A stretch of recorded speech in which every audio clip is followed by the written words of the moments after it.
లేవియకాండం 16వ అధ్యాయం 12 నుండి 14 వాక్యం చదవగా విందాం. యెహోవా సన్నిధినున్న ధూపపీఠము మీద నుండి ధూపార్త్యుడు నిప్పులను తన పిడికిళ్లతో పరిమళ ధూప చూర్ణమును తీసుకొని అడ్డతెర లోపలికి వాటిని తెచ్చి తాను చావకుండునట్లు ఆ ధూపము మేఘము వలె శాసనముల మీదనున్న కరుణాపీఠమును కమ్ముటకు యెహోవా సన్నిధిని ఆ అగ్ని మీద ఆ ధూప ద్రవ్యమును వేయవలెను. అప్పుడతడు ఆ కోడి రక్తములో కొంచెము తీసుకుని తూర్పు ప్రక్కను కరుణాపీఠము మీద తన వ్రేలితో ప్రోక్షించి కరుణాపీఠము ఎదుట తన వ్రేలితో ఆ రక్తములో కొంచెము 7 మారులు ప్రోక్షింపవలెను. 7 మార్లు రక్తాన్ని ప్రోక్షించాలి. హెబ్రీ పత్రిక 9వ అధ్యాయం. హెబ్రీ పత్రిక 9వ అధ్యాయం 11-12 మాటలు చదవగా విందాం. అయితే క్రీస్తు రాబోవుచున్న మేలుల విషయమై ప్రధాన యాజకుడిగా వచ్చి తానే నిత్యమైన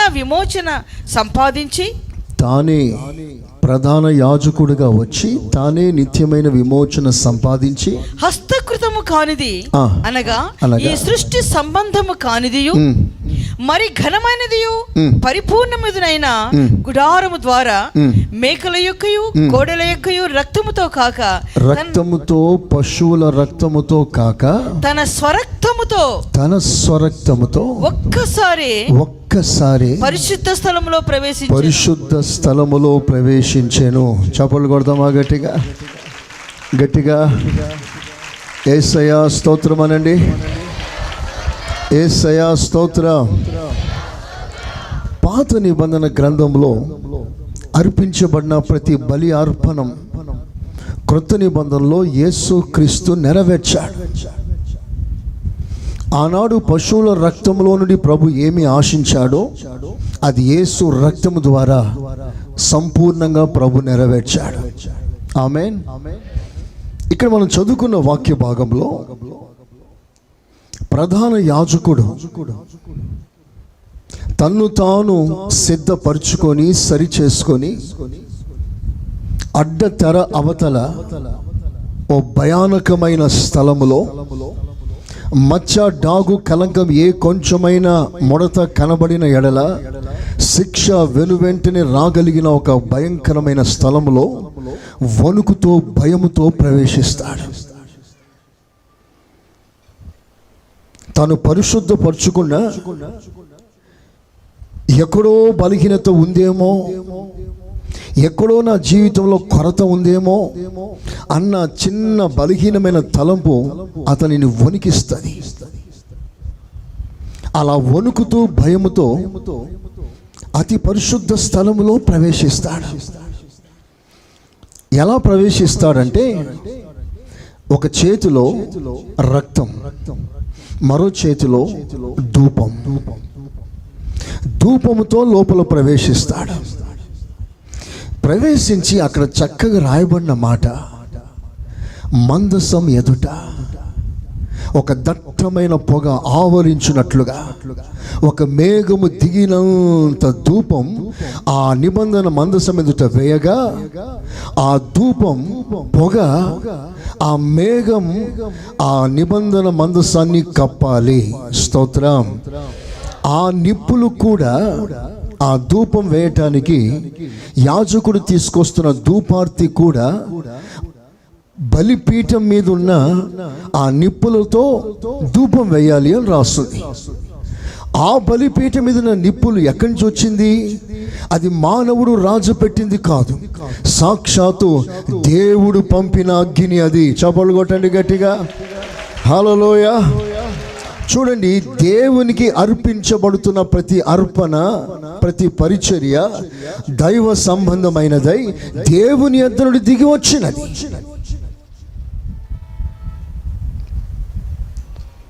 ఇందులో మానవ కల్పితం ఏమి కనబడకూడదు. ప్రతి పరిచర్య, ప్రతి సేవ అది పై నుండి దిగి వచ్చినదై, ఆ నడిపింపు గలదై ఈ సేవ ముందుకు సాగాలి. అందరూ ఆమేనండి. సొంత నడిపింపు, సొంత ఆలోచన ఇవి ఏవి కూడా ఒక మనిషిని సంపూర్ణ స్థితిలోకి నడిపించనే. ఆ విషయాన్ని చాలా తేటగా ఆత్మదేవుడు ప్రస్తావిస్తాడు. ఒకసారి కొంతమంది సేవకులు తిరగబడి మీరే నా సేవ చేసేది, మేము సేవకులం కాదా, మాకు వాక్యం తెలియదా, ప్రార్థన తెలియదా, దయ్యాలు వెళ్ళగొట్టడం తెలియదా అన్నట్లుగా కొంతమంది సేవకుల సంతానం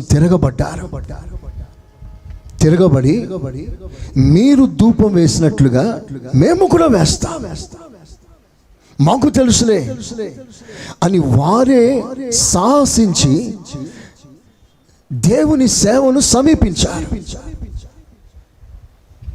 ధూపార్తిని చేత పట్టుకున్నారు, ధూపం వేయటానికి ముందుకు వెళ్తున్నారు. ఇంతకీ వారి ధూపార్తిలో ఉన్న నిప్పులు దేవుని యొద్ద నుండి వచ్చింది కాదు, అది దేవుడు ఆజ్ఞాపించిన నిప్పు కూడా కాదు, వేరొక్క నిప్పులు తీసుకొచ్చారట. వేరొక్క ఆ మాటలు చదవండి, లేవియకాండం 10వ అధ్యాయం. అహరోను కుమారుడైన నాదాబు మొదటి వచనాలు. అహరోను కుమారుడైన లేవి 10:1. అబీహులు తమ తమ ధూపార్తులను తీసుకుని తమ ధూపార్తులను చేత పట్టుకొని వాటిలో నిప్పులుంచి వాటి మీద ధూపద్రవ్యం వేసి యెహోవా తమకు ఆజ్ఞాపింపని వేరొక అగ్నిని. ఆ మాట అందరూ పలకాల్సిందిగా కోరుతున్నారు.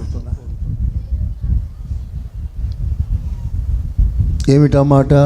యెహోవా తమకు ఆజ్ఞాపింపని. యెహోవా, అందరూ చెప్పండి, యెహోవా తమకు ఆజ్ఞాపించని వేరొక అగ్ని. వాటితో సేవ చేయటానికి వచ్చాడు సేవకుడు. సేవకునిలో ఉన్న అగ్ని దేవుని వలన కలిగినది కాదు, అది వేరొక అగ్ని. బలిపీఠం సమీపించారు, వేరొక అగ్నితో ధూపం వేసే ప్రయత్నం చేశారు.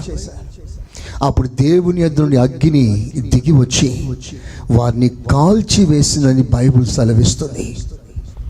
They were all destroyed. ఇదంతా ఒక హెచ్చరిక. దేవుని సమీపించే ప్రతి వాడు సొంత ప్రయత్నాలతో, సొంత పద్ధతులతో కాదు, కేవలం ఇది దైవికమైనది కనుక దేవుని యొక్క నడిపింపు ప్రకారంగానే సమస్తము జరగాలి. అందరూ చేతులు పైకెత్తి స్తోత్రం చెప్పండి. సేవ, సంఘ కార్యాలు, సంఘ క్రమాలు ఇవన్నీ దైవికమైన క్రమముతో నడిపించబడాలి. ఎన్నో సంఘాలు మనిషి ఆవేశములతో, కోపాలతో, పాలిటిక్స్తో, గ్రూపిజంతో సేవలు జరిగిస్తున్నారు.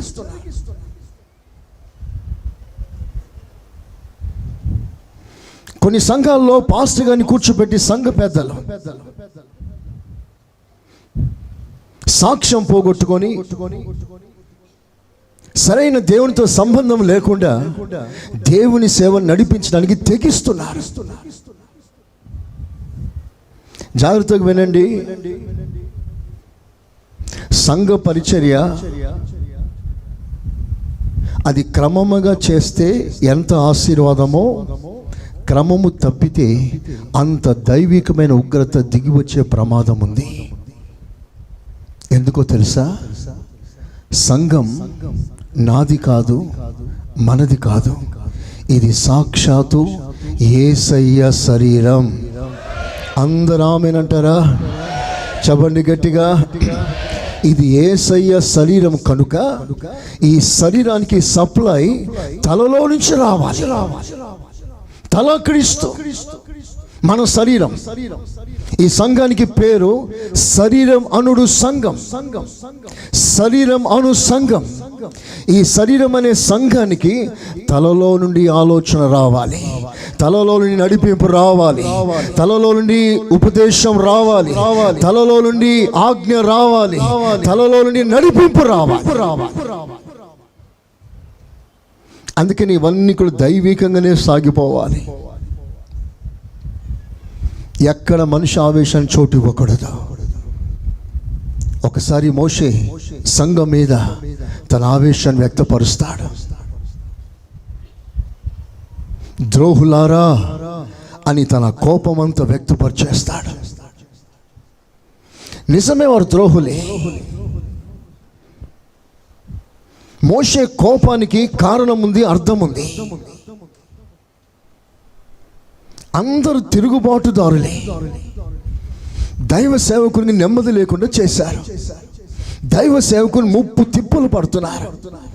అలాంటి సమయంలో ఫ్రస్ట్రేషన్లో, కోపంలో, ఆవేశంలో, బాధలో వారిని తిట్టేశాడు. ఎప్పుడైతే దేవుని సన్నిధిలో మనుష్య ఆవేశం బయలుదేరిందో, తలలో నుంచి రావాల్సిన నడిపింపు శిరస్సు అనబడుతున్న క్రీస్తులో నుంచి కాకుండా మనుష్య ఆవేశం నుంచి వచ్చిన వెంటనే దేవుని తీర్పు దిగి వచ్చేసింది. అక్కడ మోషే, ఇది నా సంఘం, వీళ్ళందరి కొరకు నేను నా ప్రాణం పెట్టాను. నా ప్రాణ క్రయధనమును బట్టి వారు కొనబడినారు. వీళ్ళను నీ చేతికి ఎందుకు ఇచ్చాను అంటే పెత్తనం చేయటానికి కాదు. నాతో సహా నేను చెప్తున్నాను ఈ మాట. సేవకులందరిని ఉద్దేశించి మాట్లాడుతున్నారు. సంఘం మీద మేము నాయకులుగా ఉండటానికి కారణం పెత్తనాలు చేయటానికి కాదు, మీ మీద బాసిజం చేయటానికి కాదు, మీ మీద అధికారం చూపించటానికి కాదు. ఒక బాధ్యత గల మనసుతో, ప్రేమతో ఇక్కడ ప్రతి వారిని ప్రభు అయిన యేసు క్రీస్తునందు పరిపూర్ణంగా చేయాలని బహు భారముతో, ప్రయాసముతో ఈ సేవ చేయాలంతే.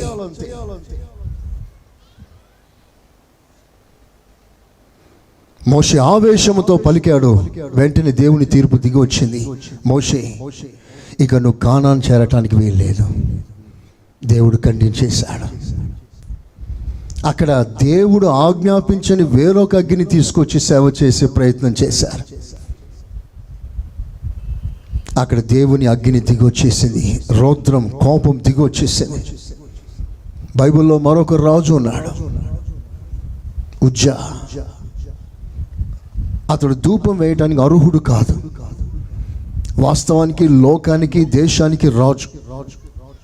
జనులందరూ కూడా ఆయన మాట శిరస్సు వహిస్తారు, చెప్పిన మాట వింటారు. దేశం మీద ఆధిపత్యం చేసేవాడు. అలాంటి వాడు దేవుని మందిరానికి వచ్చి ధూపం వేస్తానన్నాడు. యాజకులు, వద్దయ్యా, అది మీ పని కాదయ్యా, దానికి మేమున్నామయ్యా, మేం చేస్తామయ్యా, ప్రార్థనలు, ఆరాధనలు, కార్యక్రమాలన్నీ మేం చేస్తామయ్యా, ఆ సంగతి మాకు విడిచిపెట్టండి అయ్యా అని సేవకులు బ్రతిమాలకున్నారు.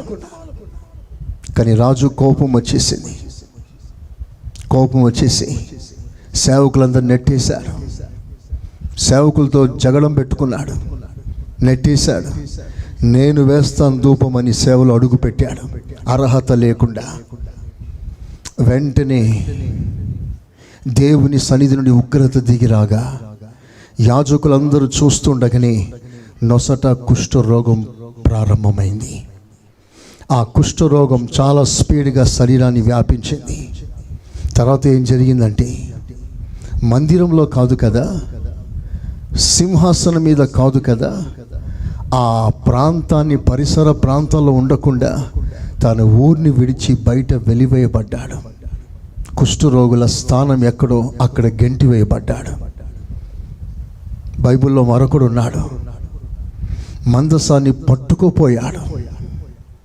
మందసం పడిపోతుంది కదా అని పట్టుకోపోయాడు. అలా పట్టుకున్నాడో లేదో అక్కడక్కడే స్పాట్ 11 kV వోల్ట్స్ని తగిలితే క్షణాల్లో ఎలా మాడిపోయి చచ్చిపోతాడో టప్మని పడిపోయి చచ్చిపోయాడు. ఆ మందసం పట్టడమే ఆలస్యం, పడిపోయి చనిపోయాడు. కారణం ఏంటంటే అతనికి ఇంకా అర్హత రాలేదు, ఆ సేవను మోసే అర్హత ఇంకా రాలేదు. ఇది తెలియక చాలామంది సేవకి అర్హత రాకముందే బయలుదేరే వాళ్ళు వేల మంది ఉన్నారు. కొంచెం వరం ఇచ్చిన వెంటనే సేవని ప్రారంభించే వాళ్ళు ఉన్నారు. కొంచెం ప్రవచనం, కొంచెం వరం, కొంచెం పాట, ఇది కొంచెం తెలిస్తే చాలు సేవ ప్రారంభించడానికి సిద్ధపడుతున్నారు.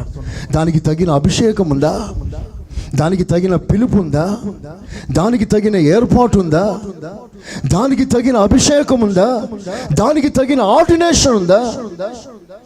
ఇవేవి లేకుండా పొరపాటున ఎవ్వరూ అడుగు పెట్టడానికి వీల్లేదు. ఇది దేవుని సేవ. చూడండి ప్రియులారా, నేను ఏదైనా చెప్తున్నానంటే కేవలం ఇంతమందని కాదు,